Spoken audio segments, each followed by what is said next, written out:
సాక్షాత్ పరం బ్రహ్మ తస్మై శ్రీ గురవే నమః.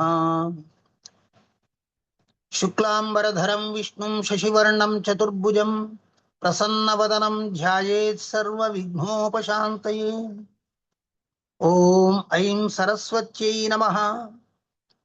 చరితం రఘునాథస్య శతకోటి ప్రవిస్తరం ఏకైకమక్షరం ప్రోక్తం మహాపాతకనాశనం.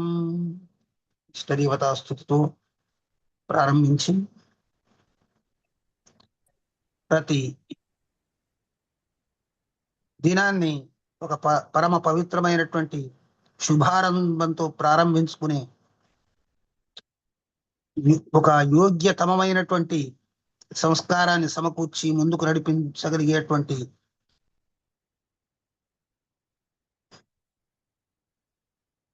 వేదికను కల్పించి మనలందరినీ నడిపిస్తున్నటువంటి శ్రీ గురుకుల సంస్థ వారికి పేరు పేరున ధన్యవాదాలు తెలియజేస్తూ ఈ కార్యక్రమంలో అత్యంత ఉత్సాహజనకంగా పాల్గొంటూ అమితమైనటువంటి శ్రద్ధాసక్తులు కనబరుస్తూ దురవగాహమైనటువంటి ఆధ్యాత్మిక విషయాల్ని కూడా సులభంగా పట్టేస్తూ నాకు ఉత్సాహాన్ని కల్పిస్తూ ముందుకు సాగుతున్నటువంటి ఆత్మీయులైన శ్రోతలందరికీ శుభకామనలు అందజేస్తూ స్వాగతం, సుస్వాగతం. జై శ్రీమన్నారాయణ గురువు గారు, మా భాగ్యం. సంతోషం.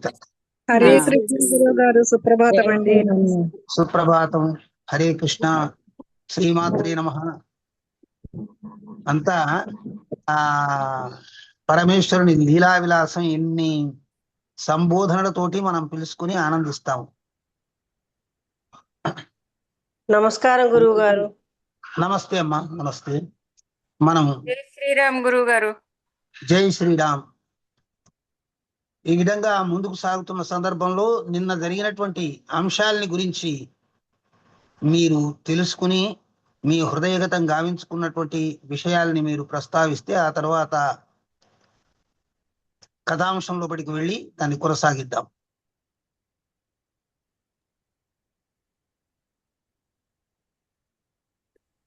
జై శ్రీరామ్ గురువు గారు. జై శ్రీరామ్. వాలి చనిపోయిన తర్వాత తార ఏడుస్తూ ఉంటుంది. చెప్పండి. దానికి శ్రీరాముడు తారకి అంటే ఎందుకు అలా అయింది అని ఆధ్యాత్మికంగా ఆమెకి బోధ చేస్తాడు. తర్వాత సుగ్రీవుడు పట్టాభిషేకానికి పిలిస్తే నేను రాను అని లక్ష్మణ్ పంపిస్తాడు శ్రీరాముడు.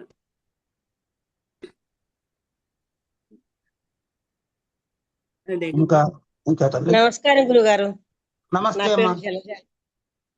తల్లి, చెప్పండి. రాములు వారు వాలిని చంపినప్పుడు అప్పుడు చంపిన తర్వాత అక్కడ అర్థం చేసుకోవాల్సింది ఏంటంటే ఆమె తారా గారు వచ్చి ఏడ్చినప్పుడు ప్రత్యక్ష దైవము అని అన్నారు కదా.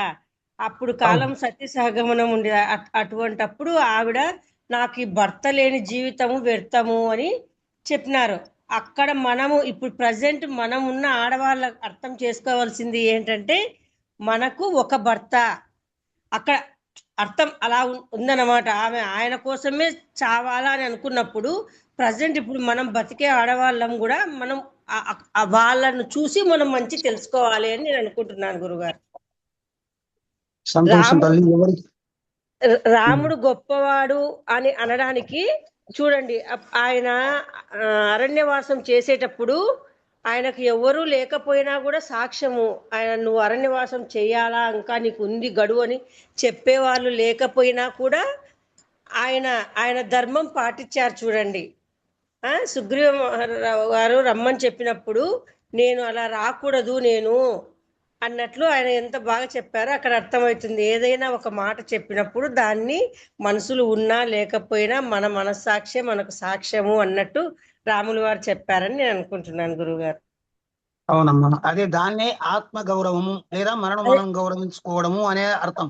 అదే గురువుగారు, ప్రాణం పోయేంత వరకు ఆత్మగౌరవాన్ని కించపరుచుకోవద్దు ఎట్టి పరిస్థితులలో అనే దానికి ఆయన అర్థం చెప్పాడని నేను అనుకుంటున్నాను గురువుగారు. అవును. మననే మనం గౌరవించుకోలేనప్పుడు లోకం నుంచి ఇతరులకు గౌరవం మనం ఏం నీతి ఆశించడము చెప్తాం? వ్యర్థం. ఇతరులకు మనం నీతి చెప్పలేము కదా చెప్పండి. అని అది అర్థమని నేను అనుకున్నాను గురువు గారు. మ- మాట్లాడే జై శ్రీ. ఎక్కడి నుంచో కొంచెం అవరోధం ఎక్కడి నుంచో కలుగుతుంది. మ్యూట్ చేశాను గురువు గారు, మ్యూట్ చేశాను. సరే, సంతోషం. చెప్పండి, మీరు ఎవరైనా చెప్పే వాళ్ళు ఉంటే చెప్పండి. ఇంకా ఎందుకంటే అనేక విషయాల్ని అనేక కోణాల్లో అవగాహన చేసుకునేటువంటి అనేక అభిరుచులు కలిగి అనేక మార్గాల్లో పర్యాలోకించి ఆలోచించి వివేచించి విషయాన్ని విశ్లేషణ చేయగలిగినటువంటి వాళ్ళు ఉంటారు. ఒకే దృష్టికోణంతో కాకుండా అనేక దృష్టికోణాలతో ఇది ఏ విధంగా సమంజసము, దీన్ని ఏ విధంగా నిలపాలి, ఈ ధర్మ ని ఏ విధంగా స్థిరపరచాలి అనేటువంటిది అనేకులు అనేక విధంగా ఆలోచన చేస్తూ ఉంటారు. దాంట్లో మీకు తోచినటువంటి అంశాలు మీరు చెప్పడం సంతోషం. చెప్పండి, ఇంకా ఎవరైనా చెప్పేవాళ్ళు ఉంటే.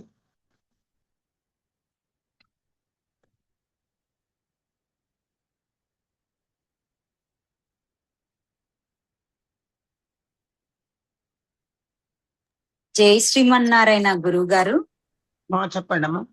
ఎందుకో నాకు అనిపించింది గురువు గారు, మనం ఇప్పుడు రామాయణం తెలుసుకుంటున్నాం అంటే అది వినేది కాకుండా ఆచరణలో మనం ఎంత అవలంబిస్తున్నాం, ఎంత పాటిస్తున్నాం అనేది చాలా అవసరం గురువు గారు. ఎందుకో నాకు అనిపించి ఎవరిని బాధ పెట్టాలని కాదు, మనం వీడియో ఆఫ్ లో ఉన్నా పర్వాలేదు, మన పని ఎవరికీ కనబడదు. మనం శ్రద్ధాభక్తితో ఇప్పుడు కూర్చొని వింటున్నప్పుడు అప్పుడు వీడియో ఆన్ చేయొచ్చు అని నా అభిప్రాయం గురువు గారు. ఒక పని చేసుకుంటూ ఎందుకో నాకు మనసుకి అలాగ అనిపించి నేను చెప్తున్నాను గురువు గారు. అన్యదా భావించకండి ఎవరు కూడా. మనం చేస్తున్నది వింటున్నది రామాయణం, అది మనం ఆచరణలో చేసి చూపించాలి. వీడియో ఆఫ్ చేసుకుంటే ఎవరికీ తెలియదు మనం ఏం చేస్తున్నామో. అది శ్రద్ధ, గురువుల పట్ల శ్రద్ధ అని నేను అది నమ్ముతాను గురువు గారు. ఎవరిని కించపరచాలని కాదు, ఫీల్ అవ్వకండి. జై శ్రీమన్నారాయణ. గురువు గారు, చెప్పండి. గురువు గారు, ఒక విన్నపం. మీరు ఇప్పుడు చెబుతున్నారు కదా, అది బుక్ లో మేము ఒకవేళ చూసుకోవడానికి పలానా అధ్యాయంలో అలా ఉంటుందని ఏమన్నా చెప్పగలరా? కిష్కింధాకాండ 4వ సర్గలో చెప్తున్నాను తల్లి. అలా గురువు గారు, ఎందుకంటే మేము కూడా కొంచెం తెలుసుకుంటామని, మా దగ్గర కూడా గ్రంథాలు ఉన్నాయి, అలా తెలుసుకోవాలి అని. తెలుసుకోండి. కాకపోతే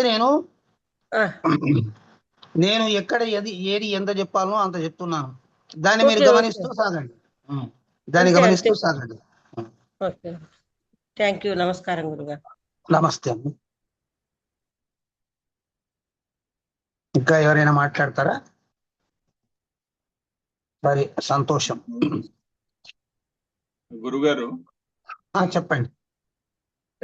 రాముల వారు బోధించింది దాంట్లో అంటే నేను అర్థం చేసుకునే తారా గారికి అంటే మన శరీరము ఆత్మ వేరు, అంటే ఆత్మ అన్న దానికి చావు లేదు, శరీరము జడమైనది. దాన్ని అంటే మనం మన దైనందిన వ్యవహారాల్లో జరిగిన వాటిని గురించి ఎక్కువ మనసుకు తీసుకుని బాధపడకుండా మనం కర్తవ్యం ఎలా చేయాలో అలా చేసుకుంటూ వెళ్ళాలి.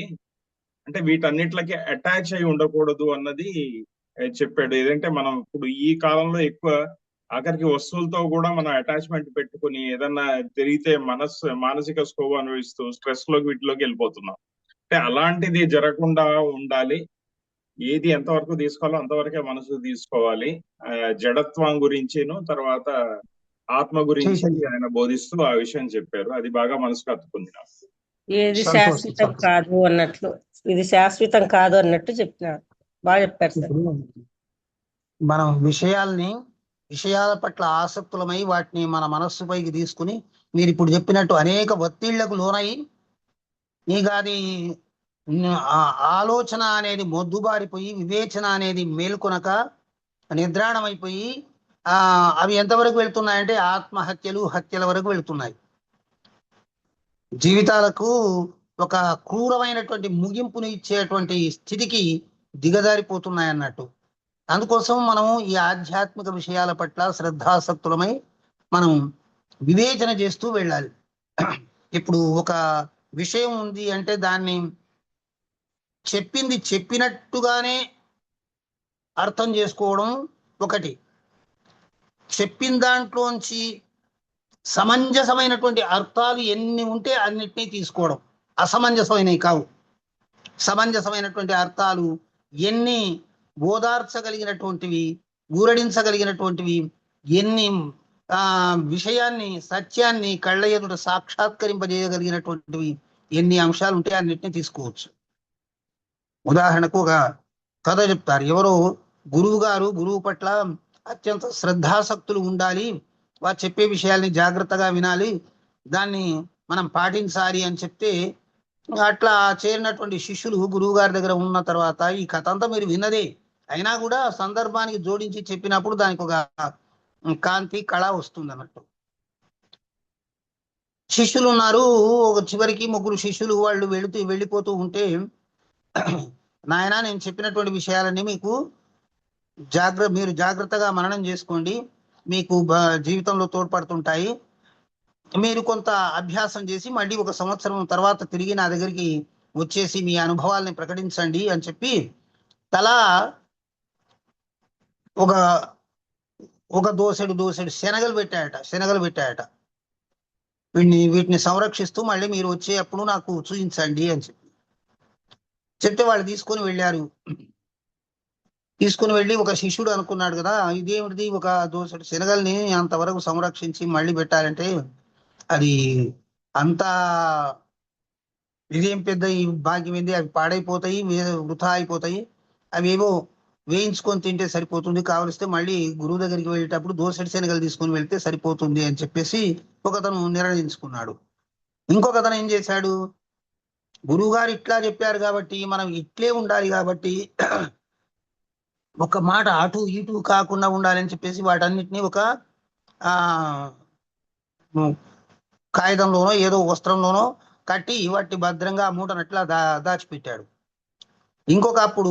ఇంకొకతను ఏం చేశాడంటే వాళ్ళకుండే విస్తారమైనటువంటి పొలం లోపట అవి తీసుకొని వెళ్ళి ఆ సమయం ఋతువు అనుకూలించింది కాబట్టి వాటిని దాంట్లో పొలంలో వేశాడు. పొలంలో వేసిన తర్వాత ఆ తర్వాత సంవత్సరం తిరిగా అయిపోయిన తర్వాత మళ్ళీ వాళ్ళందరూ కలుసుకునే రోజు వచ్చేసింది. వాళ్ళు వచ్చేసిన తర్వాత ఒక దోసెడు శనగలు కొనుక్కొని మొదట ఆయన వచ్చేసాడు. ఇంకొక ఆయన పాపం ఆ మూట విప్పి చూస్తే అన్ని పొట్టు మాత్రమే మిగిలింది, దాంట్లో ఉండే పప్పు అంతా పురుగు తినేసింది. అయ్యో అయ్యో అని కన్నీరు గారుస్తూ గురువు గారు అంత జాగ్రత్త చెప్తే నేను జాగ్రత్తగా పరచలేదు, నేను మూర్ఖుణ్ణి, నేను ఎట్లా ఇట్లా అని తానే నిందించుకుంటూ అవి తీసుకొని వచ్చాడు. ఇంకేం చేస్తాను, నేనేం చూపించగలుగుతాను, ఎందుకంటే ఆయనలాగా ఇంకొక ఆయనలాగా తెలివి లేదు, అటువంటి అతి తెలివి అనేది లేదు ఈయన దగ్గర. వచ్చాడు. ఇంకొక ఆయన వచ్చాడు, ఒక పెద్ద తట్ట నిండా శనగలు తీసుకొని వచ్చాడు, పెద్ద బుట్ట నిండా తీసుకొని వచ్చాడు. తీసుకొని వచ్చేసిన తర్వాత మొదట ఆయన అడిగాడు, ఏమిటి ఈ శనగలు ఇప్పుడు పండించినట్లున్నాయి ఈ శనగలు అని చెప్పేసి గురువుగారు అడిగాడు. అవును గురువుగారు, మీరు చెప్పారు, కొంచెం వివేచనతోటి ఆలోచించాను, అవన్నీ నేను తినేశాను, మళ్ళీ కొత్త శనగల్ని ఇప్పుడు మీ వస్తుంటే కొని తీసుకుని వచ్చాను అని అన్నాడు. రెండవ అతను ఏం చెప్పాడు అంటే ఏడుస్తున్నాడు, ఆయన రోధిస్తున్నాడు, పాపం చెప్పింది చెప్పినట్టే విని చెప్పినట్టే ఆచరించేటువంటి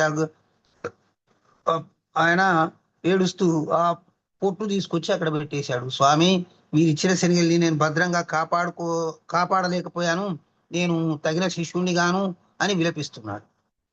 ఇంకొక ఆయన ఏం చేశాడు, పెద్ద పాత్ర నిండా ఒక గంపెడు శనగలు తీసుకొచ్చి ఆడబెట్టాడు.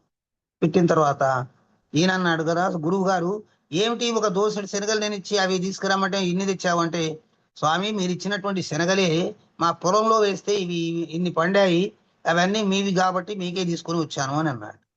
అంటే ఒక విషయాన్ని వివేచించి వాటిని ఫలవంతం చేసుకుని జీవితంలో అన్వయించుకుని ఆ జీవితాన్ని సాఫల్యం చేసుకునేటువంటి ఉత్తమోత్తములైనటువంటి వాళ్ళు కొందరు ఉంటారు, విశ్లేషించుకుని వివేచించుకుని చేసేవాళ్ళు కొందరు ఉంటారు. కాబట్టి ఈ 3 రకాలుగా ఉండేటువంటి విధానంలో మనం ఉత్తమోత్తమైనటువంటి విధానాన్ని ఎన్నుకొని ఆ విధంగా వినదాన్ని ఇంకా ఇంకా ఇంకా ఇంకా సమృద్ధిగా చేసుకుని తద్వారా ఏదైతే శాశ్వత ఆనందం అని చెప్పారో, బ్రహ్మానందం అని చెప్పారో దాన్ని పొందడానికి ప్రయత్నం చేయాలి. ఇది ఈ కథ కొంచెం ఒక 3-4 నిమిషాలు మీకు అదనంగా తీసుకున్నాను. సరే,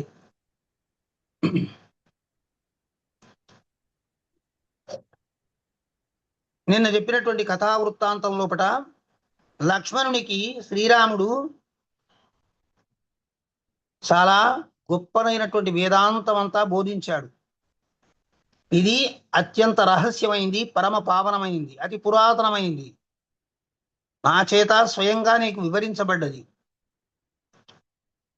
దీనిని మననం చేసుకున్నా సరే, రాసి పఠనం చేసుకున్నా సరే, ఏ విధంగా చేసుకున్నా దీన్ని హృదయస్థం చేసుకోవాలి. లేక ఎవరికైనా వినిపించినా విన్నా ఏదైనా కూడా సర్వ విధముల చెప్పినట్టు ఆచరించడం వల్ల ఉత్తమోత్తమైనటువంటి ఫలము లభిస్తుంది.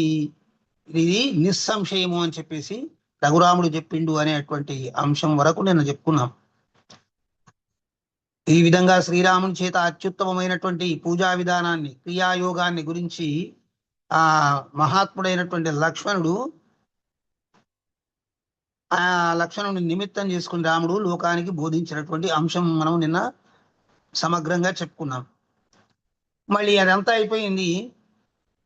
మళ్ళీ లక్ష్మణుడు, మళ్ళీ రాముడు, మళ్ళీ అందరూ మళ్ళీ ఒక మాయావలయాన్ని సృష్టించుకుని తమంతటికి తామే అయ్యో సీత ఎన్ని రోజులైంది వెళ్ళిపోయి అని, హా సీత ఎక్కడున్నావు, నిన్ను రాక్షసులు ఎంత బాధ పెడుతున్నారు, నీవేమైపోతువి, ఆ రాక్షసుల భయంకరాకారాలను చూసి వాళ్ళ వికటాట్టహాసాలను చూసి చెరించి గుండె ఆగి ఏం కాలేదు కదా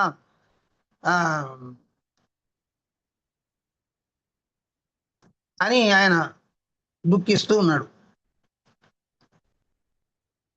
వీళ్ళు ఇక్కడ వెళ్ళారు, వర్షాకాలం దాటడానికి ప్రారంభం నుంచి దాటిపోవడానికి వస్తుంది. ఇక్కడ వియోగ బాధచే రాముడు దుఃఖాన్ని అనుభవిస్తూ ఉన్నాడు.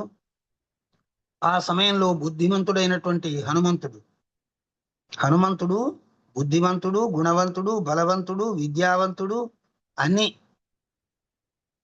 అటువంటి మహానుభావుడు సుగ్రీవుని దగ్గరికి వెళ్ళి చెప్పాడు, శృణురాజన్ ప్రవక్ష్యామి తవైవ హితముత్తమం రామేణ తే కృతః పూర్వం ఉపకారో ముఖ్యముత్తమః. ఏమయ్యా సుగ్రీవా, రాముని చేత నీవు పూర్వం ఉపకారం పొందావు, ప్రత్యుపకారం చేయాలనేటువంటి ఆలోచన లేకుండా ఇట్లా సుఖభోగాలు అనుభవిస్తూ వనితల కౌగిళ్ల లోపట ఆనందాన్ని పొందుతూ ఉన్నావు. సమస్త కిష్కింధానగర రాజ్యభోగాల్ని పొందావు, తారను పొందావు. మరి ఆ రాముడు ఏకాంతంలో పర్వతాగ్రం పైన వర్షాకాలం లోపట సీతా వియోగాన్ని తట్టుకోలేక సోదరుని యొక్క సేవలను పొందుతూ కాలం గడుపుతూ ఉన్నాడు, విలపిస్తూ ఉన్నాడు. ఇదంతా నీకు స్పృహలో లేదా అని అన్నాడు.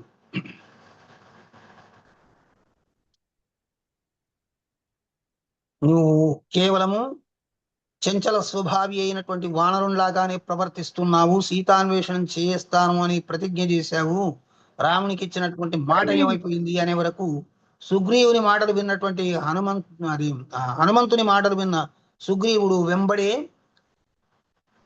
జాగ్రత్త పడ్డాడు. వెంబడే హనుమంతుడికి చెప్పాడు, హనుమా, నువ్వు చేసినా నేను చేసినా ఒకటే, సప్తద్వీపగతాన్ సర్వాన్ ఆనయంతు తే పక్ష మధ్యే సమాయాంతు సర్వే వానర పుంగవాహ. ఒక 10,000 మంది వానరులను పంపించి మీ సర్వ నదీ నద తీరాల లోపట, పర్వత శ్రేణుల లోపట నివసించేటువంటి వివిధ రకాలైనటువంటి వానర శ్రేష్ఠులందరినీ, ఇది సుగ్రీవుని ఆజ్ఞ అని అందరినీ పిలిపించి వాళ్ళను సమాయత్తం చెయ్యి. పక్షం రోజుల్లో రావాలి వాళ్ళందరూ. పక్షం దాటితే వాళ్లకు సుగ్రీవుని యొక్క శిక్ష, వాళ్ళు వజ్జులు అంటే చంపదగినటువంటి వాళ్ళు, చంపదగిన శిక్షలు పడతాయని చెప్పేసి వాళ్ళను నయాన్నో భయాన్నో పక్షం లోపలి ఇక్కడికి రావాలి అని అన్నాడు. ఆ సుగ్రీవుని యొక్క ఆజ్ఞను పురస్కరించుకుని హనుమంతుడు కూడా 10,000 మంది వానరులను సర్వదిక్కులకు పంపించాడు. ఇది ఉమామహేశ్వర సంవాదమైనటువంటి ఆధ్యాత్మ రామాయణంలో కిష్కింధాకాండ 4వ సర్గం అయిపోయింది. ఇప్పుడు 5వ సర్గం లోపలికి మనం వెళుతున్నాం. పరమేశ్వరుడు పార్వతీదేవి అత్యంత ఉత్సుకతతో ఎదురు చూస్తుంది. ఇంకేం చెప్తాడు, ఇంకేం చెప్తాడు, ఇంకా ఏం చెప్తాడు అనేటువంటి శ్రద్ధాళుత్వంతో వింటూ ఉంది అమ్మవారు. మహాదేవుడు ఈ విధంగా చెప్తున్నాడు. రామస్తు పర్వతస్యాగ్రే మణిసానౌ నిశాముఖే సీతా విరహజం శోకం అసహన్నిదమబ్రవీత్.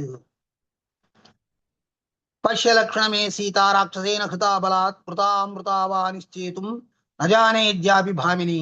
లక్ష్మణ, ఆ పర్వతాగ్రం పైన శ్రీరాముడు అటు ఇటు తిరుగుతూ మధ్య మధ్యలో హా సీత అంటూ పర్వత గుహలు ప్రతిధ్వనించేలాగా దుఃఖపడుతూ లక్ష్మణుని చూసి, లక్ష్మణ, ఎవడో ఆ రాక్షసుడు ఆ సీతను లాక్కొని వెళ్ళినటువంటి వాడు, మరి ఆ సీత ఇప్పటి వరకు వాళ్ళ చేతుల్లో బ్రతికుందా, చనిపోయిందా? ఎవడైనను ఆ సీత జీవించి ఉంది అని ఎవరైనా నాకు తెలిపితే వానికంటే ప్రియుడైనటువంటి వాడు నాకు ఈ ప్రపంచంలో ఇంకెవడు ఉంటాడు? సీత యొక్క క్షేమ సమాచారాన్ని తెలిపేటువంటి వాడు నాకు అత్యంత ఆప్తుడు. ఆమె ఆ సాధ్వీమణి జీవించియే ఉన్నది అని చెప్తే ఆమె పాల సముద్రంలో ఉన్న దిక్తటుల్లో ఎక్కడ ఉన్నా కూడా తీసుకొని వస్తాను. నా సీత ఎవరి చేత కొనిపోబడ్డదు ఆ విషయం నాకు కొద్దిగా మాత్రం తెలిసినా కూడా పుత్ర మిత్ర బంధు సపరివార వాహనయుతంగా వాణ్ణి భస్మీపటనం చేసేస్తాను అని. అయ్యో సీత, ఎక్కడ ఉన్నావు? ఆ రాక్షస కూటంలో నీవెంత దుఃఖార్తురాలవై ఉన్నావో కదా, నీ ప్రాణాలని ఎట్లా నిలుపుకొని ఉన్నావో కదా. ముగ్ధ మనోహరమైన యొక్క కళ్లకు నిరంతరము దీప్తివంతమైనటువంటి వైకుంఠంలా భాషించేటువంటి నువ్వు లేక అంధకారంలో అణిగిపోతున్నటువంటి ఒక దీనుణ్ణి, దుఃఖితుణ్ణి అని తన లోపల తానే అనుకుంటున్నాడు. సీత యొక్క విరహాన్ని శీతల కిరణాలు సోకి చంద్రుడు మరింతగా బాధ పెడుతున్నాడు. సుగ్రీవుడు దయావిహీనుడైపోయాడు. దుఃఖితుడైన నా వంక చూడనే చూడడు. వర్షాకాలం అంతా చివరి దశకు వస్తూనే ఉంది. ఇంకా ఎవరు కూడా ఆ సీతమ్మ పొడ జాడ కనుక్కొని నాకు చెప్పేవాళ్ళు ఎవరు కూడా నా వంక చూసేటట్లు లేరు. నిష్కంటకంగా ఎదురే లేకుండా నా చేత రాజ్యాన్ని పొందినటువంటి సుగ్రీవుడు కృతజ్ఞుడుగా మారిపోయాడో ఏమో. మరి ఇంత వేదనను అనుభవిస్తున్నటువంటి నా యొక్క దుఃఖాన్ని ఏమాత్రం కూడా పట్టించుకోవడం లేదు కదా, అయ్యో అని చెప్పేసి, ఈ కృతజ్ఞుడైపోయాడు కదా అని మర్చిపోయాడు కదా అని చెప్పేసి ఒకవైపు దుఃఖము, ఒకవైపు కోపము ఆయన లోపల పొంగి పొరులుతున్నాయి. ఏమాత్రం కొంచెం అవకతవకగా చేసి ఏదో మన పని గడిచిపోయింది కదా, ఇక మనల్ని ఎవరు అడిగేవాళ్ళు అని చెప్పి భావించినట్లయితే వాలి ఏ విధంగా చనిపోయాడో సుగ్రీవుడు కూడా ఆ విధంగానే చనిపోతాడు. వాలిని సంహరించినటువంటి బాణము నా తూణీరం లోపట ఇప్పుడు కూడా కణకణలాడుతూ వెలుగుతూనే ఉంది. ఈ విధంగా వృద్ధుడై కోపంతో కంపిస్తూ సుగ్రీవుని పట్ల అసహనాన్ని కనబరిచినటువంటి సోదరుని చూసి లక్ష్మణుడు అంటున్నాడు కదా, అన్నయ్య, నువ్వు ఇంత బాధపడవలసినటువంటి అవసరం లేదు. ఇప్పుడే వెళ్ళి ఆ సుగ్రీవుణ్ణి ససైన్యంగా సంహారం చేసి వస్తాను అని బాణాల్ని, ధనుస్సుని ఖడ్గాన్ని తీసుకొని సిద్ధమవుతున్నాడు లక్ష్మణుడు. అప్పుడు లక్ష్మణ, సుగ్రీవుడు చంపదగిన వాడు కాదయ్యా అని చెప్పి మళ్ళీ అతన్ని శాంతపరుస్తున్నాడు. అతన్ని కొంచెం భయపెట్టు, ఇక్కడ ఉండేటువంటి సంగతిని చెప్పు. వారిలాగానే నువ్వు కూడా మృత్యుపాలవుతావని చెప్పి భయాన్ని ఆయన గుండె లోపల సృష్టించు. ఆ సుగ్రీవుడు మళ్ళీ ఏం చెప్తాడో ఆ ప్రతివచనాన్ని తీసుకుని తిరిగిరా, ఆ తర్వాత మనం ఏం చేయాలనో మనం నిర్ణయించుకుందాము అని చెప్పి అన్నారు. అన్నగారికి ఇంత కోపం తెప్పించినటువంటి వాడంటే లక్ష్మణుడికి పరమ అసహ్యము, కోపము, అంత ఒక భయంకరమైనటువంటి ఈ శరీర కంపనంతో ఆయన ప్రళయ రుద్రమూర్తిలా తయారయ్యాడు. కిష్కింధ నగరానికి వెళ్ళాడు. ఆ వేగంతో ఆ నడుస్తుండేటువంటి వేగంతో రా కాళ్లకు తగిలినటువంటి రాళ్ళు ముక్కలైపోతున్నాయి. ఎప్పుడు కూడా రాఘవుడు ఎవరి పట్ల కూడా అసహనాన్ని ప్రకటించడు. అటువంటి రామునికి ఇంత శోకాన్ని కల్పించాడు ఈ మూర్ఖుడు అని అనుకున్నాడు.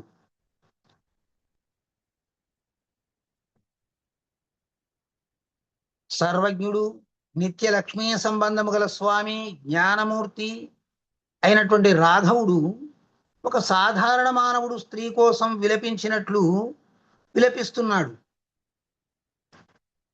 బుద్ధికి సాక్షి అయినటువంటి వాడు, మాయను ప్రయోగింపగలిగినటువంటి వాడు, దాని యొక్క కార్యాలకు అతీతుడై వెలుగొందేటువంటి వాడు, రాగాది రహితుడు, రాగద్వేష ఈర్ష్య అసూయ క్రోధ ఇవన్నిటికీ వశంగానటువంటి వాడు.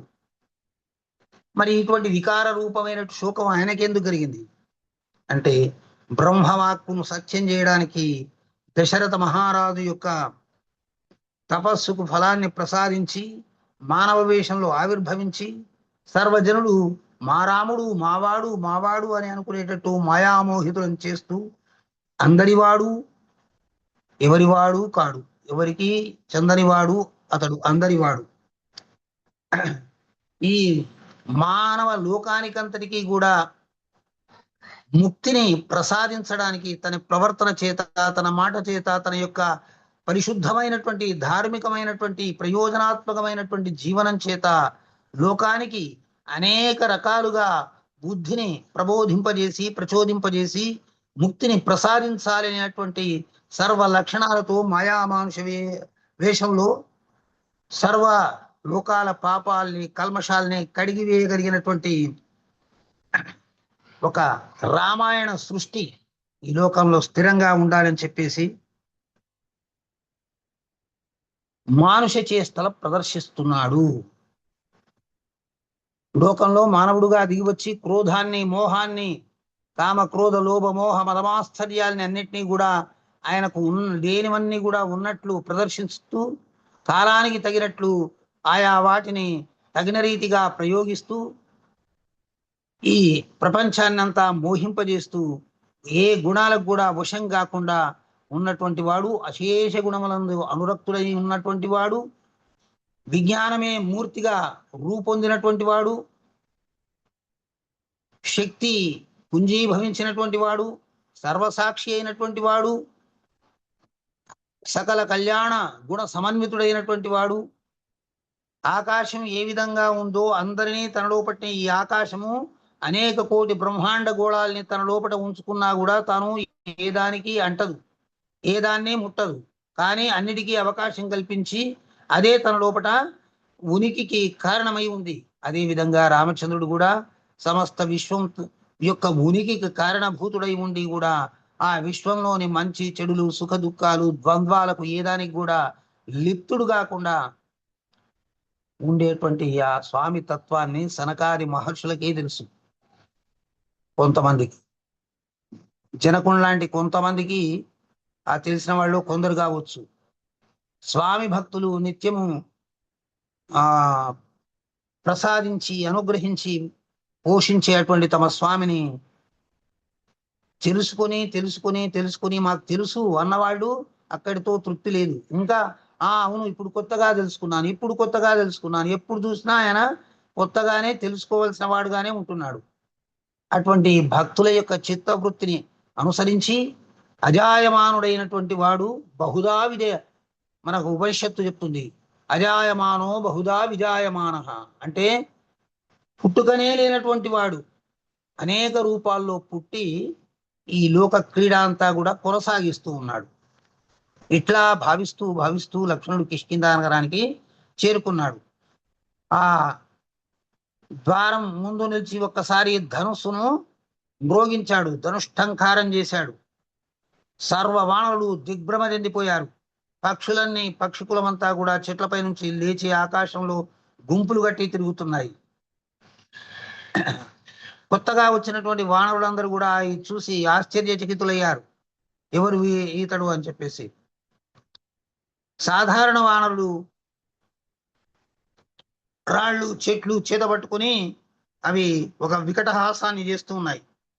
దానికి క్రోధ సంరక్తలోచనుడై కళ్ళు ఎర్రగా జ్యోతుల్లాగా నిప్పురవ్వల్లాగా మండు ఉంటే ధనుస్సు చేతిలో ధరించి వానర వంశాన్ని అంతా కూడా నిర్మూలం చేసి ప్రళయకాల మహాగ్ని స్వరూపంలాగా మండిపడుతున్నాడు లక్ష్మణుడు.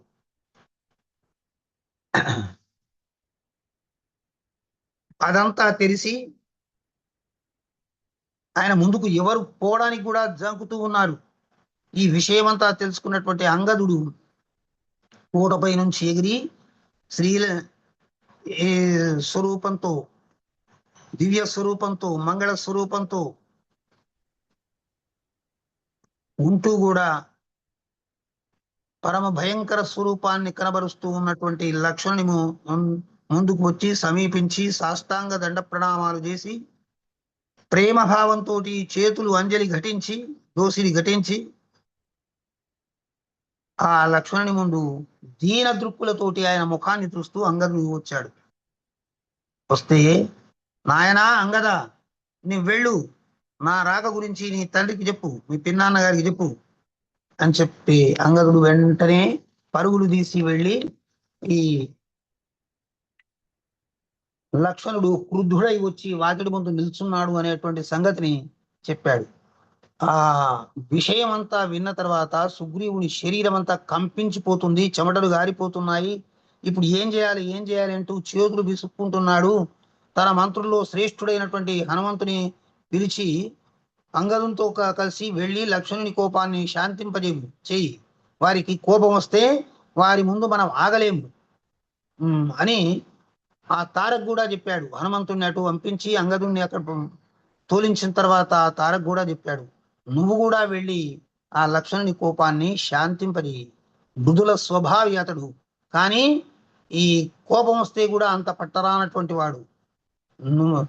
మృదు భాషణములు మాట్లాడి చమత్కార సంభాషణతోటి ఇతరుల మనస్సులను రంజింపగా చేయగలిగినటువంటి వాక్శక్తి నీ అధీనంలో ఉంది తారా, నువ్వు వెళ్ళి అతన్ని శాంతపరచు అని చెప్పి ఆమెను కూడా కోరుకున్నాడు. అని సరే అని ఆమె కూడా మధ్యమ ద్వారం దగ్గరికి వచ్చేసిన తర్వాత హనుమ అంగదు లక్ష్మణుని సమీపానికి వెళ్ళి భక్తితోటి నమస్కరించి, ఓ వీరాది వీరా, ఆ ఇక్ష్వాకు వంశకుల తిలక రాఘవ, ఇది మీ ఇల్లే, దీన్ని యథేచ్ఛగా మీరు వాడుకోవచ్చు. ఇది ఇక్కడ ఉండే వాళ్ళందరూ మీ సేవకులే. మహిషులు అంటే రాజు యొక్క భార్యలు, రాజుగారు ఉండేటువంటి అంతఃపురం లోపలికి కూడా మీరు యథేచ్ఛగా రావచ్చు పోవచ్చు. నీవిట్లా ఆజ్ఞాపిస్తే అట్లే ఇక్కడ జరుగుతుంది అని చేతులు మోడ్చి భక్తితో లక్ష్మణుని ప్రార్థిస్తున్నారు. ప్రార్థిస్తూ ఉంటే ఆంజనేయుడు సనుగుతోటి స్వామి చెయ్యిని పట్టుకుని రాజగృహం దగ్గరికి లక్ష్మణుని తీసుకుని వచ్చాడు. ఆ గొప్ప సౌధాలు, ఆ సౌధాలకు మధ్యన ఉండేటువంటి కమలాకరాలు అంటే పుష్పాలు హంసలతో విరాజిల్లేటువంటి కొలనులు, పెద్ద పెద్ద చెట్లు, పక్షిగణాలు, ఇవన్నీ చూస్తూ వానర సైన్య మహాధిపతులు, పర్వతాకారులు ఇట్లా ఉండేటువంటి వాళ్ళని చూస్తూ దేవేంద్ర భవనం లాంటి ఈ అంతఃపురానికి వచ్చాడు. ఆ మధ్యమ ద్వారం దగ్గర తార నిలబడి ఉంది. ఆమె మొదలే చాలా సుందరీమణి. అందమైనటువంటి ఆ మోములో ఒక భూషణాయమానంగా ఒక చిరునవ్వును కదుపుతూ సర్వాభరణాలు ధరించి సమ్మోహన రూపంతో ఉండేటువంటి ఆమె చిరునవ్వుతో లక్ష్మణుని వైపు చూస్తుంది. చిరునవ్వుతో చూస్తూ లక్ష్మణునికి నమస్కారం చేసి, లక్ష్మణ, మంగళమగుగాక, జయము కలుగుగాక, నీవు సాధు స్వభావివి, భక్తవత్సలుడవు, భక్తులను పరిపాలించడం లోపట నీ అన్నగారితో సమానుడైనటువంటి వాడు. నీ భక్తుని పైన, నీ భృత్యుని పైన, నీ సేవకుని పైన, నీ దాసుని పైన ఈ కపీశ్వరుని పైన సుగ్రీవుని పైన ఎందుకింత కోపంతో వచ్చావు? ఇతడు ఎంతో కాలము గుట్టలు చెట్లు అడవులు తిరిగి తిరిగి పండుకున్న దగ్గర పండుకోక, లేచిన దగ్గర లేవక, పరిగెత్తిన దగ్గర ఎట్లా ఎక్కడ తిరిగాడో వారి భయం చేత సర్వ ప్రపంచాన్ని అంతా చుట్టుముట్టి అనేక కష్టాలు అనుభవించినటువంటి వాడు రాత్రింబవళ్ళు పరిభ్రమిస్తూ అంతటి గొప్ప దుఃఖ సమూహముల నుంచి అతన్ని ఒక మంచి సుఖతీరానికి మీరే చేర్చారు. మరి ఒక నిద్ర అనేటువంటి మాంద్యంతో మత్తుతోటి ఉన్నటువంటి వానికి ఏ చెట్టు కింద చూసినా కూడా ఇట్లా అనుకుంటే నిద్ర వచ్చేస్తుంది, తూలి పడిపోతాడు. ఇన్ని రోజులు ఇంత నిరంతర వేదనను అనుభవించినటువంటి సుగ్రీవుడు కూడా వాళ్ళకంటే గొప్పవాడేం కాడు. విశ్వామిత్రుడు మొదలైనటువంటి ఋషులు కూడా స్త్రీలు కనిపించినప్పుడు వాళ్ళు తగ్గిపోయారు. మరి అటువంటిది సుగ్రీవుడు ఎంత, అతని యొక్క అనుభవం ఎంత. కాబట్టి మీరు సుగ్రీవుని పట్ల అంతగా కోపగించవలసినటువంటి అవసరం లేదు. ఈ వర్షాకాలంలో రామచంద్రుని దర్శించడానికి ఒక్కసారైనా కూడా రాకపోవడం నిజమే, అది చాలా పొరపాటైనటువంటి విషయం.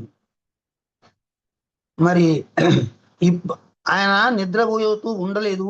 సర్వ వానరుల్ని కూడా ప్రపంచం నలుదిశల నుంచి కూడా ఆజ్ఞాపించి పిలిపిస్తున్నాడు. 10,000 మంది ముఖ్యమైనటువంటి సహచరులను పంపించాడు వెతికి వాళ్ళందరినీ తీసుకురావడానికి. సుగ్రీవుడే స్వయముగా వస్తాడు. ఈ సర్వవానర సేనా సమేతంగా రాక్షస సమూహాలన్నింటినీ కూడా నరికి ప్రోగులు పెడతాడు. రావణుని కూడా చంపుతాడు, లేదా చంపడంలో మీకు సహాయభూతుడుగా ఉంటాడు. మీతో పాటే ఇప్పుడే ఈ క్షణంలో పట్టినే సుగ్రీవుడు వెడలడానికి సిద్ధంగా ఉన్నాడు. ఇది అంతా మా అంతఃపురం. ఇక్కడికి అంతఃపురానికి అత్యంత దగ్గరి వాళ్ళు వస్తారు, భర్తలు, లేకపోతే సోదరులు, తండ్రులు, మామగారు, ఇటువంటి వాళ్ళందరూ వస్తారు. మరి అటువంటి అంతఃపురం లోపలికి నువ్వు రాగలిగినటువంటి ఈ యోగ్యత, మా పైన అధికారము మీకుంది. అక్కడ పుత్రులతోటి భార్యలతోటి కలిసి ఉన్నటువంటి సుగ్రీవుణ్ణి చూయిస్తాను, చూసి అతనికి అభయం ఇచ్చి నీవే తీసుకొని వెళ్ళు, ఇంకా ఆయనతో సేవలు చేపించుకో అని తార ఈ విధంగా పలికే వరకు చాలా కోపంతో సుగ్రీవుడు కనిపిస్తే పిడుగులు వెదజల్లాలంత ప్రగాఢమైనటువంటి క్రోధంతో ఉన్నటువంటి లక్ష్మణుడు ఆమె ఆ విధంగా మాట్లాడే వరకు తన కోపం క్రమక్రమంగా కరిగిపోయింది ఆయనకు. సుగ్రీవుడు అన్న దగ్గరికి తీసుకుని వెళ్ళారు. ఒక మంచి పాన్పు పైన భార్యల మధ్య శయనిస్తూ హాయిగా క్రీడగా ఉన్నాడు సుగ్రీవుడు. ఈ లక్ష్మణుడు వచ్చే వరకే ఆ రుమారి సతీమణులందరూ కూడా పక్కకు దూరం తొలగిపోయారు. లక్ష్మణుడికి మళ్ళీ ఏదో చల్లారిందన్నటువంటి కోపం మళ్ళీ భగ్గున మండిపోయింది. దుర్మార్గుడా, నీకు ఇంత సుఖాల్ని ప్రసాదించినటువంటి రామచంద్రుణ్ణే మరిచిపోయావా? రాముణ్ణి ఏ బాణం చేత సంహరించాడో ఆ బాణం రామచంద్రుడి యొక్క తూణీరంలో ఇంకా కణకణలాడుతూనే ఉంది. వారి మార్గాన్ని అనుసరించి కూడా నువ్వు మృత్యులోకానికి పరుగు తీయవలసి ఉంది అని మాట్లాడుతూ ఉంటే కోపంతో పెదవులు కంపిస్తూ ఉంటే కళ్ళు ఎర్రబడి నాసాపుటాలు ముక్కుపుటాలు అదురుతూ ఉంటే ఆ ధనుస్సు పైన ఒత్తిడిని పెంచి నిలబడి గట్టిగా మాట్లాడుతున్న లక్ష్మణుని చూసి హనుమంతుడు చెప్తున్నాడు, వీరా మహాశూరుడవు, ఎందుకు ఇంత ఇటువంటి కోపం మిత్రుల పైన? అది అతడు నీ మిత్రుడు, పరమమిత్రుడు. ఒక విధంగా చెప్పాలంటే రామచంద్రుని పట్ల మీరెంత సేవాభావం కలిగి ఉంటారో అంతకంటే కొంచెం ఎక్కువ సేవాభావం కలిగినటువంటి వాడే సుగ్రీవుడు, కానీ తక్కువ వాడు కాదు సుమా. రాత్రింబవళ్ళు జాగరూకుడై ఉన్నాడు. కోట్లాదిగా దిక్కుల నుండేటువంటి వానరులందరినీ కూడా రప్పిస్తున్నాడు.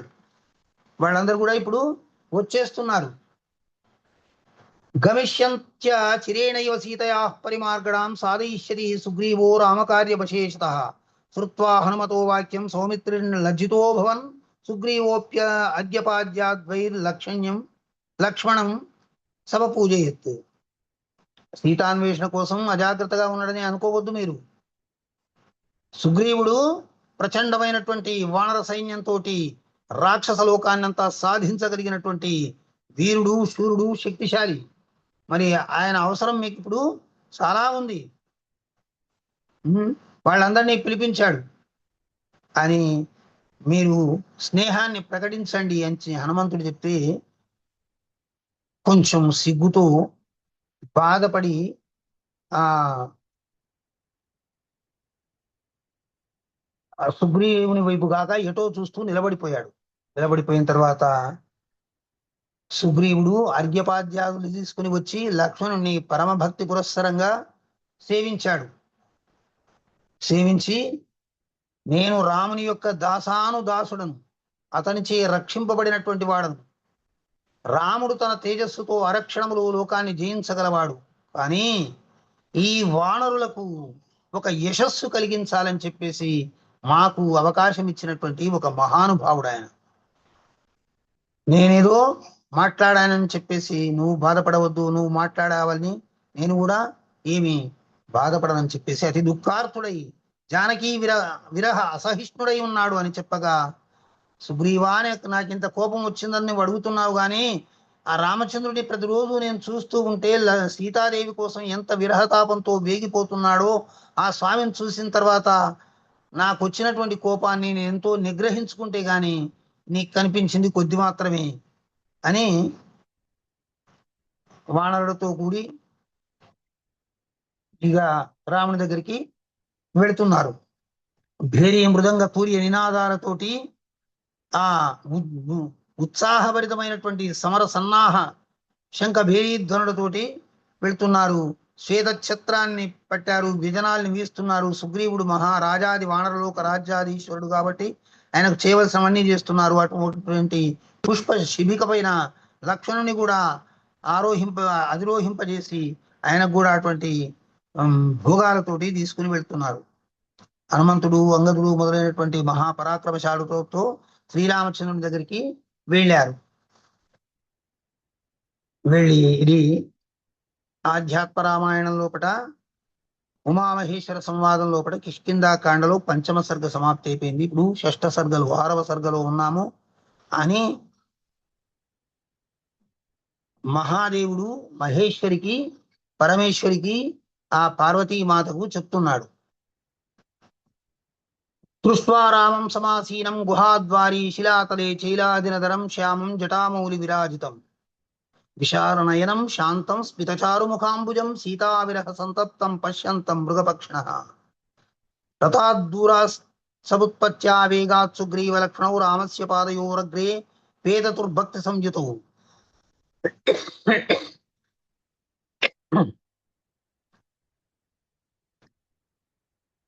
పార్వతీదేవికి ఈ విధంగా చెప్తున్నాడు పరమేశ్వరుడు. జటావల్కలాలు ధరించి శ్యామలగాత్రుడై విశాల నయనములు కలిగి శాంత రూపంతో చిరునవ్వు వెదజల్లడి ముఖకమలంతో సీతా విరహ సంతప్త సర్వాంగ శుష్కీభూతుడు అంటే అన్నీ శుష్కించిపోయాయి, బలాన్ని కోల్పోయినట్టుగా అయిపోయాడు ఆయన. మృగములను పక్షులను చూస్తూ గుహాద్వారం అక్కడ శిలపై కూర్చుండి ఉన్న రాముని చూశారు వాళ్ళు. అట్లా వెళ్ళి రాముని చూశారు. దూరంగా ఆయన చూసిన తక్షణమే రథం దిగారు లక్ష్మణుడు, సుగ్రీవుడు. భక్తియుక్తులై చేతులు జోడించి పరుగున వెళ్ళి శ్రీరామచంద్రుని యొక్క పాదాలపై ప్రాడిపోయారు. కుశలం అడిగాడు రామచంద్రుడు, కూర్చుండబెట్టుకున్నాడు. ధర్మవిధుడు కాబట్టి వచ్చిన అతిథిని ఏ విధంగా గౌరవించాలనో, ఆతిథ్యం ఇవ్వాలనో ఆ విధంగా పూజించాడు సుగ్రీవుణ్ణి.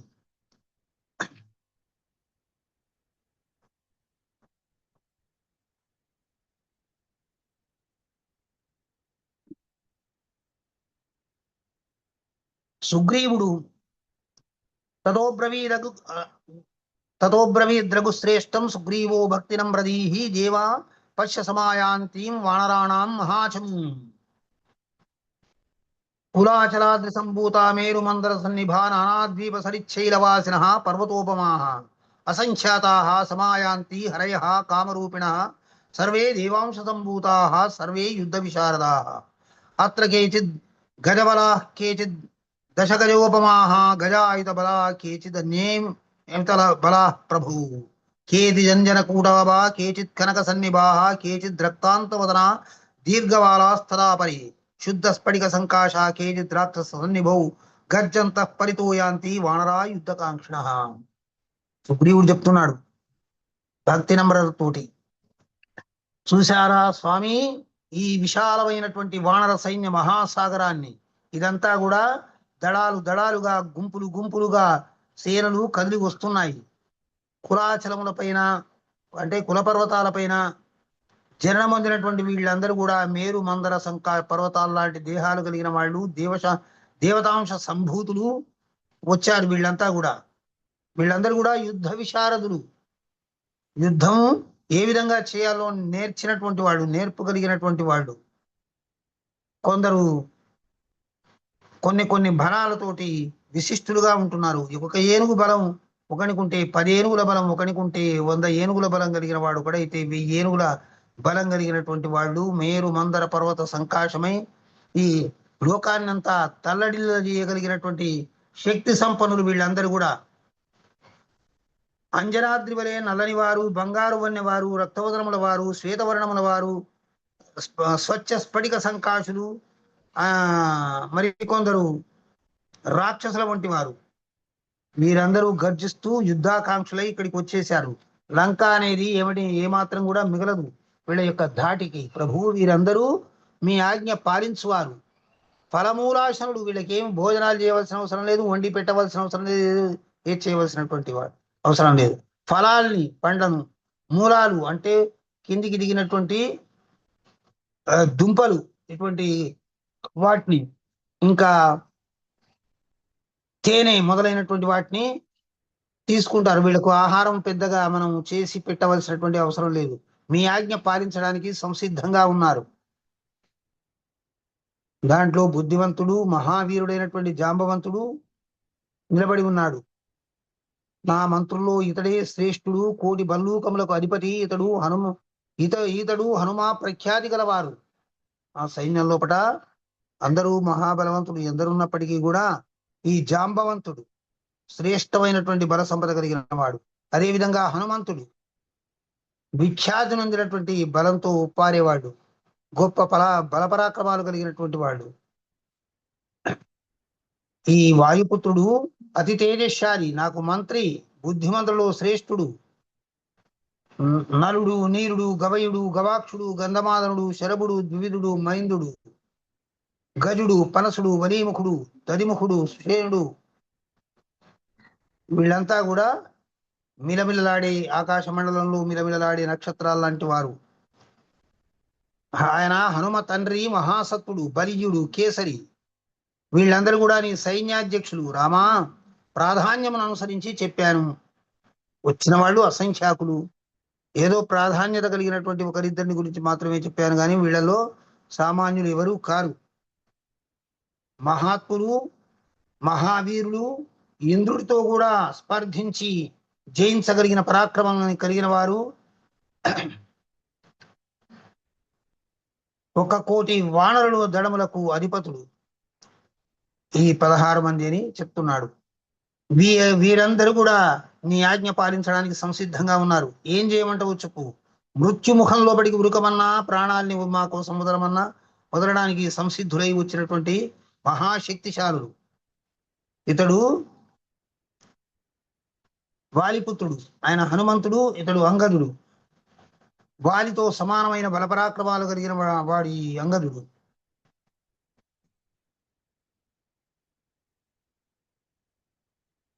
దీంట్లో పరాక్రమంలో వెనుదీసేటువంటి వాళ్ళు ఎవరూ లేరు. వాలితో సమానమైన పరాక్రమం కలిగిన వాడు మా అంగదుడు, మా అన్నయ్యతో సమానమైన శక్తి కలిగిన వాడు. నీ కోసం ప్రాణాలని ఆయుధాల పైన పెట్టి అర్పించడానికి సంసిద్ధంగా ఉన్నారు. పర్వత ప్రాంతాల్లో పోరాడేటువంటి వీరులు వీళ్ళంతా కూడా. అక్కడ ఎప్పుడు ఏ ఆయుధాన్ని స్వీకరించాలి, ఎట్లా కొట్టాలి అని చెప్పి తెలిసినటువంటి వాళ్ళందరూ కూడా. రఘువంశ శ్రేష్ఠుడైన రామచంద్ర, వీళ్ళని ఏం చేయమంటావు, ఆజ్ఞాపించు, ఇంకా నీ కార్యక్రమాన్ని నిర్వహించడానికి సంసిద్ధులై వచ్చారు అని చెప్పగానే రాముడు సుగ్రీవుణ్ణి మనసారా కౌగులించుకున్నాడు. కాల స్వభావం నేను విరిగిందే మిత్రమా, నీవు సకాలానికి స్పందించలేవనేటువంటి కోపం నాలో ఉన్నమాట కూడా నిజమే. వీళ్ళందరినీ కూడా అనేక దిశలకు పంపించి అనేక ప్రాంతాల్లో సీత ఉన్న జాడను పసిగట్టి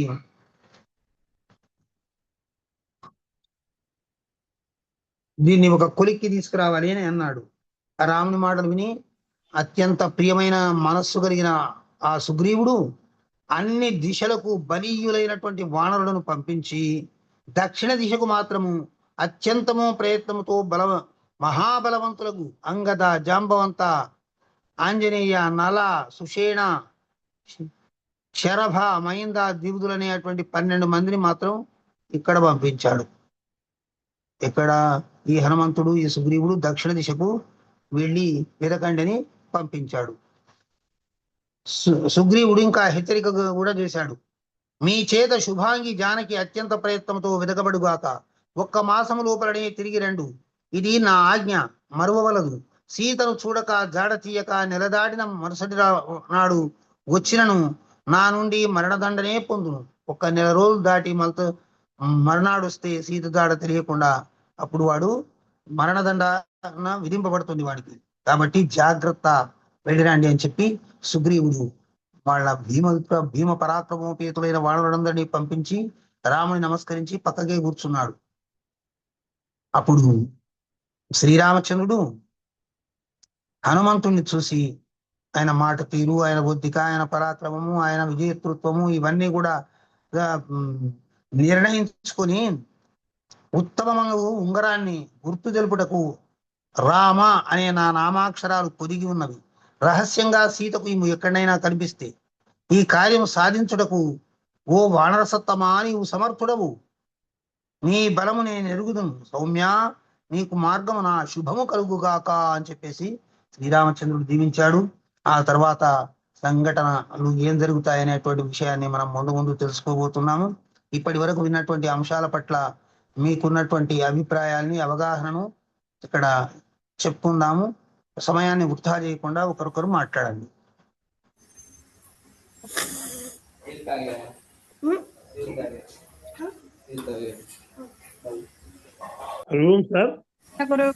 చెప్పండి.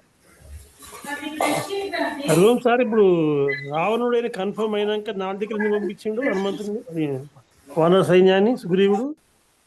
ఏది సీతను అపహరించి రావణుడి అని కన్ఫర్మ్ అయినాక నాలుగు దిక్కులు పంపించినాడు వానర సైన్యాన్ని. ఎందుకని? ఎందుకంటే ఆ రావణుడు ఎక్కడ దాచిండో తెలియదు. ఆయన మొత్తం ఆయన ఇక్కడనే దాచి ఉంటాడని తెలియదు. వానికి అనేక దిక్కుల్లో కూడా అనేకమైనటువంటి రహస్య ప్రదేశాల్లో దాచడానికి వానికి అవకాశం ఉన్నటువంటి వాడు. కాబట్టి అన్ని దిక్కులకు పంపించాడు. దక్షిణ వైపు పోయినట్టుగానే చెప్పింది కదా, అన్ని దిక్కులకు దక్షిణ దిశకు వెళ్ళిండు అని చెప్పిండు. కానీ మరి ఈ మధ్య కాలంలో ఇంకెక్కడైనా దాస్తే దాచిండొచ్చు. అందుకోసమే దక్షిణ దిక్కును వెదకగలిగినటువంటి మహాబలపరాక్రమవంతులైనటువంటి అంగదుడు, జాంబవంతుడు, హనుమంతుడు, నరుడు, నీరుడు, మైందుడు, ద్వివిధుడు, గంధమాదనుడు, శరభుడు, తారుడు అనేటువంటి పరాక్రమోపేతులైనటువంటి వాళ్ళని ఎన్నిక చేసి పంపించారు. అన్ని దిక్కుల ఒక్కొక్క సైన్యం వెంబడి పెద్ద సైన్యాన్ని ఇచ్చి పంపించాడు. 1,00,000 మంది వానరులను ఇచ్చి పంపించాడు. ఇక్కడ మాత్రం కొంతమందిని మాత్రమే ఎన్నుకున్నటువంటి వాళ్ళని మాత్రమే పంపించాడు. అది దాంట్లో రాముడు హనుమంతుని యొక్క గొప్పతనాన్ని గుర్తించి ఆయనకు ఉంగరం ఇచ్చాడు. అది చెప్పింది.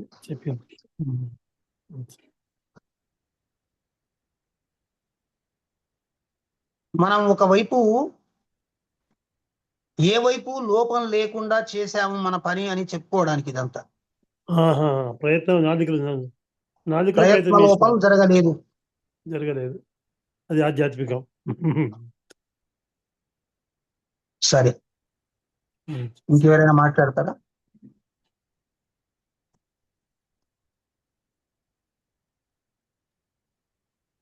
మాట్లాడండి. గురువు గారు నమస్తే అమ్మా. గురు